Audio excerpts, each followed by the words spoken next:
நாங்கள் அன்னைக்கு மாதிரி முண்டக்கான்னு கேட்காம, ஆமாம், திரிசா நயன்தாரை பற்றிலாம் கேட்காதீங்க தயவு செஞ்சு. இந்த இந்திய ஜனநாயக புலிகளோட கொள்கை வரைவு எப்படி இருக்கும், செயல் திட்டம் இந்த மாதிரி இருக்கும்? கடந்த காலங்களில் அதை சூட்சமமாக எல்லாத்தையும் உங்களுக்கு குறிப்பாக சொல்லிட்டோம். இராணுவ பலத்தோட வேங்கை புலியோட பாய்ச்சலில் பாயும் எளியவர்களுக்கான அரசியல் நான் தெளிவாக சொல்லிட்டேன். அதிரடி அரசியல், தடாலடி பதவிகள், எல்லாருக்கும் பதவி வேணும். ஒருத்தங்களே ருசிச்சுக்கிட்டு இருக்கிறத அனுமதிக்க முடியாது. நாங்கள் இரவு பகலாக பல மாதங்களாக ரெடி பண்ணிக்கிட்டு இருக்கிறோம். இப்போ அதற்கான தளம் வந்துருச்சு. சரிங்களா? முதல்ல எல்லாருக்கும் அதிகாரத்தில் அமர வைக்கணுங்கிற நோக்கத்தில் இந்த காஸ்ட் சென்சஸ் அன்னைக்கு சொன்னேன். அது இந்தியா முழுமைக்கும் உடனடியாக நடத்தப்படணும்.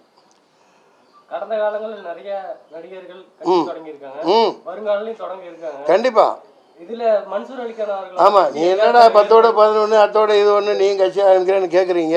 உங்கள் கேள்வியை வரவேற்கிறேன். நான் சகோதரர் கேட்ட கேள்விக்கு பதில், ஐயா சீமான் ஐயா ஆரம்பிக்க 2009 ஆரம்பித்தாங்க.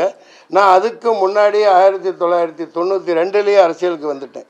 எத்தனை வருஷம் ஆச்சு கணக்கு போட்டுக்கோங்க. 92 பாட்டாளி மக்கள் கட்சியில் கடந்து 3-4 வருஷங்களாக பயணித்தேன். நானாக வெளியே வந்துட்டேன். அப்போயே நான் அரசியலில் இறங்கிட்டேன்.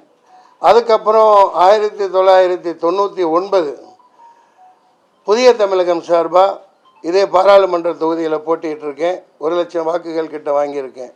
அதுக்கடுத்து 2009, 10 வருடம் கழித்து 2009 திருச்சியில் தனியாக நான் நின்னேன், தோத்துட்டேன். அதற்கு பிறகு 2010, 1999, 2009, 2019, எத்தனை ஆண்டுகள் பாருங்கள். 19 நாம் தமிழர் கட்சி மூலம் போட்டிட்டேன். 55,000 சொச்சம் ஓட்டுகள் வாங்கினேன். எல்லாத்துக்கும் தெரிஞ்சது தான். இன்றைக்கி அங்கே நான் போராடி, அங்கே நான் உழைச்சி ரொம்ப கஷ்டப்பட்டு நான் பண்ண பல விஷயங்கள், டீ குடிக்கிறது, பரோட்டா போடுறது, மீன் பிடிக்கிறது, மீன்காரமாக்கு உதவுறது, இளநீ வெட்டுறதுன்னு, அதுக்கு பேட்டன் ரைட்ஸ்லாம் இல்லாமல் எனக்கு வராமல் யாரோ நீங்கள்லாம் பண்ணிக்கிட்டு இருக்காங்க. அதை பற்றி கவலை இல்லை. சரிங்களா? அனுபவத்துக்காக உங்களுக்கு சொன்னேன். ஸோ இப்போ 2024 நாங்கள் மிகப்பெரிய இயக்கமாக, இது ஜனநாயக புலிகள், டெமோக்ராட்டிக் டைகர்ஸ் ஆஃப் இந்தியா, பல தொகுதிகளில் வேட்பாளர்கள் நிறுத்தி இணைய விரும்பும் கூட்டணி சிறப்பாக அமைத்து நாங்கள் போட்டியிடுவோம்.